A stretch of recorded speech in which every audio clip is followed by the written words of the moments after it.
ایک اور بات یہاں پتہ چلی کہ یہ بھی تھوڑا حیا کے خلاف مسئلہ ہے، لیکن آج کی نئی نوجوان نسل جو ہے اس میں بہت زیادہ مبتلا ہو رہی ہے، جس کو اورل سیکس کہا جاتا ہے. اور میں نے جیسے عرض کیا کہ شرعی مسائل میں چاہیے اور اس کو بیان کرنا یہ ہماری ذمہ داری ہے. تو یہ چیز بھی انگریزی فلموں سے اور فحش فلموں سے ہماری نئی نسل میں بہت تیزی سے سرایت کر رہی ہے، اور لوگ اس بارے میں علماء سے بہت زیادہ مسائل پوچھتے ہیں، خواتین بھی پوچھتی ہیں جو اس میں مبتلا ہیں. تو اس کا بھی مسئلہ یاد رکھیں کہ اللہ تعالیٰ نے حالت حیض میں زوجہ سے ہم بستری کو حرام قرار دیا کیونکہ اس میں گندگی ہے. باپ دیکھیں کہ وہ گندگی اس درجے کی نہیں ہے جتنی اورل سیکس میں گندگی ہوتی ہے. اگر اس میں ڈسچارج ہو جائے بندہ، انسان جو ہم بستری کرنے والا ہے زوجہ سے، وہ منہ میں ڈسچارج ہو جائے، تو آپ سوچیں کہ اللہ تعالیٰ شرمگاہ کو گندگی سے بچا رہے ہیں، جس کی وجہ سے حیض کی حالت میں ہم بستری کو حرام قرار دیا. تو منہ جس سے انسان کھانا کھاتا ہے، جس سے کلمہ پڑھتا ہے، اور جو انسان کے جسم میں سب سے اشرف عضو ہے، سب سے زیادہ معزز اور مکرم عضو ہے، اس میں ایسی گندگی کو ڈالنا کہاں سے جائز ہو سکتا ہے، کہاں سے حلال ہو سکتا ہے؟ تو آج بعض متجدد قسم کے لوگ جو ہے نا اس کو حلال قرار دے رہے ہیں، تو یہ بالکل غلط ہے. تو یہ بات خوب ذہن میں رکھیں کہ اورل سیکس کے ذریعے اپنی خواہش کو پورا کرنا اس طور پر کہ ڈسچارج ہو جائے انسان عورت کے منہ میں، بیوی کے منہ میں، یہ بالکل حرام ہے، بالکل ناجائز ہے. کیونکہ منی ایک غلیظ اور ناپاک اور گندگی ہے اور ناپاک اور نجس چیز ہے. بعض حضرات یہ کہتے ہیں کہ منی پاک ہے، مگر یاد رکھیں منی کے پاک ہونے کے دلائل مضبوط نہیں ہیں، منی کے ناپاک ہونے کے دلائل بہت مضبوط ہیں.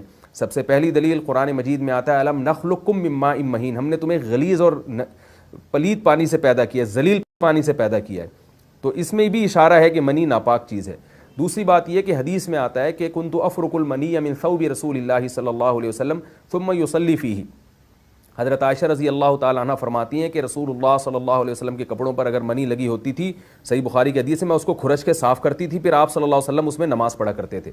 اب بعض حضرات نے یہاں سے استدلال کیا ہے کہ منی اگر ناپاک ہوتی تو حضرت عائشہ اس کو دھوتی، کھرچ کے صاف کرنا اس کی علامت ہے کہ منی پاک ہے. لیکن یہ بات غلط ہے.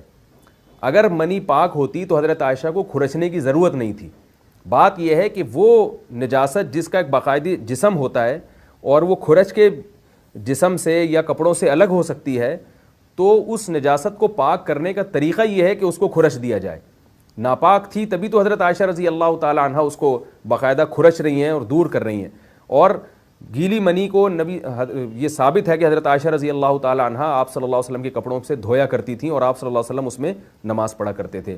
حضرت عمر رضی اللہ تعالی عنہ کے دور میں کسی شخص کو احتلام ہوا تو اس نے اپنے پورے جو ہے نا وہ کپڑے دھوئے، تو حضرت عمر نے اس کو منع کیا، فرمایا کہ اتنا کافی تھا کہ اس جگہ کو تم دھو لیتے. تو اس میں بھی حضرت عمر اس کو باقاعدہ دھونے کا حکم دے رہے ہیں. کسی بھی صحابی نے اعتراض نہیں کیا کہ یا امیر المومنین آپ ان کو دھونے کا حکم کیوں دے رہے ہیں، منی تو پاک ہے. تو منی کے جو ناپاک ہونے کے دلائل ہیں وہ بہت مضبوط ہیں. باقی اس کو جو کھرچنے کا حکم ہے وہ اس لیے کہ منی کے پاک جو اگر خشک ہو جائے تو وہ کھرچ کے بھی پاک ہو جاتی ہے، اس کو پھر دھونا ضروری نہیں ہوتا. اس کی مثال ایسے جیسے حدیث میں آتا ہے، صحابہ کرام فرماتے ہیں کہ ہمارے تلواروں میں دشمن کا خون لگا ہوتا تھا تو ہم اس کو زمین پہ اچھی طرح رگڑ کے اسی کو لٹکا کے نماز پڑھتے تھے. تو دیکھیں خون بھی ایسی چیز ہے کہ جو سوکھنے کے بعد اس کی ایک پاپڑی سی جم جاتی ہے.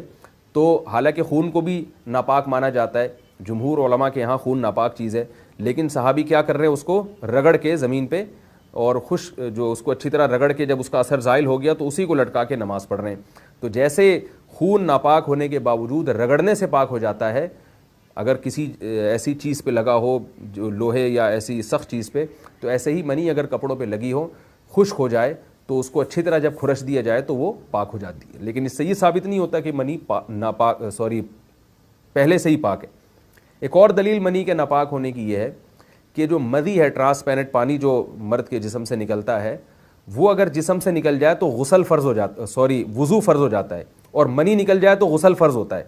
اب یہ کیسی بات ہے کہ مدی کے نکلنے سے جس سے وضو فرض ہو رہا ہے وہ تو ناپاک ہے، اور منی نکلنے سے جب غسل فرض ہو رہا ہے بڑی والی طہارت، تو اس کو ہم پاک قرار دیں. تو اس لیے امام ابو حنیفہ رحمہ اللہ تعالیٰ کا مذہب منی کے بارے میں کہ یہ نجاست غلیظہ ہے، اور امام مالک کا بھی یہی مذہب ہے. یہ مذہب بہت دلائل کے لحاظ سے قوی ہے. تو اس لیے عورت کے منہ میں ڈسچارج ہونا یہ بالکل حرام ہے، ناجائز ہے، گندگی ہے. اسلام میں اس کی قطعاً اجازت نہیں ہے.